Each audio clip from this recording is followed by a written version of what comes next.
Current affairs కి సంబంధించిన short videos అయితే మన యూట్యూబ్ ఛానల్ అయితే అప్లోడ్ అవుతున్నాయి కదా. సో ఈ రోజు వచ్చేసి మోంతా తుఫాను ప్రస్తుతం మనం ఉన్న పరిస్థితి అన్నమాట. మోంతా తుఫాన్ అయితే మనం ఇప్పుడు ఎదుర్కొంటూ ఉన్నాము. సో ఈ మోంతా తుఫాన్ కి పేరు పెట్టింది ఎవరో తెలుసుకుందాము. థాయిలాండ్ అయితే ఈ పేరు పెట్టింది అనమాట. మోంతా అనే పేరుని థాయిలాండ్ అయితే సూచించింది. ఇది ఎక్కడ ఏర్పడింది ఈ మోంతా తుఫాను అనేది అంటే కాకినాడ కళింగపట్నం మధ్యలో ఈ మోంతా తుఫాను అయితే ఏర్పడడం జరిగింది. సో ఎంత దూరంలో అని అంటే 450 కిలోమీటర్ల దూరంలో ఈ మోంతా తుఫాన్ అయితే ఉండడం జరిగింది అనమాట. సో ఈ మోంతా తుఫాను ప్రస్తుతం రెడ్ అలర్ట్ ను జారీ చేశారు ప్రభుత్వ అధికారులు. మోంతా తుఫాన్ కి జారీ చేసిన అలర్ట్ ఏంటి అని అంటే రెడ్ అలర్ట్. మనం మామూలుగా అయితే green, yellow, orange, red. Green అంటే ఏంటంటే ప్రస్తుతం ఎలాంటి ప్రమాదం లేదు, బానే ఉందని. ఎల్లో అయితే కొంచెం అప్రమత్తంగా ఉండండి అని అంటే ఉండండి అని, ఇది సిద్ధంగా ఉండండి వేరే ప్రదేశాలకు వెళ్ళడానికి.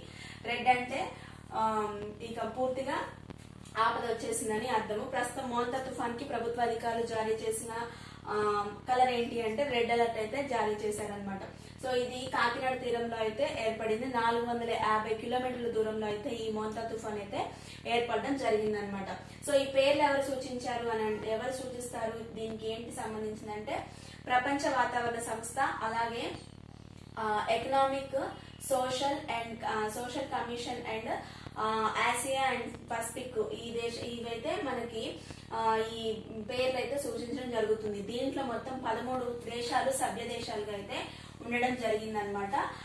ఈ 13 దేశాలు కూడా హిందూ సముద్రం అంటే బంగాళాఖాతం, అరేబియా సముద్రంలో ఏర్పడే ఈ వాయుగుండాలు ఏవైతే ఉంటాయో, తుఫాన్లు ఏవైతే ఉంటాయో వాటికి ఇవి పేర్లు అయితే సూచిస్తాయన్నమాట. ఈ 13 దేశాలు. ఆ 13 దేశాలు ఏంటి అని అంటే Bharat, Bangladesh, Iran, Maldives, Myanmar, Oman, Pakistan, Qatar, Saudi Arabia, Sri Lanka, Thailand, UAE, Yemen.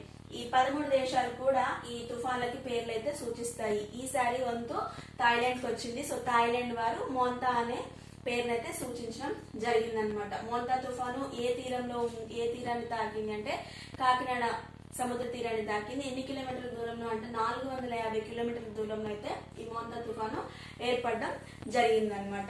Page వచ్చేసి స్టడీ సిరీస్ 1111 అని అయితే ఉంటుంది. ఇన్స్టాగ్రామ్ పేజ్ ని ఫాలో అవ్వండి.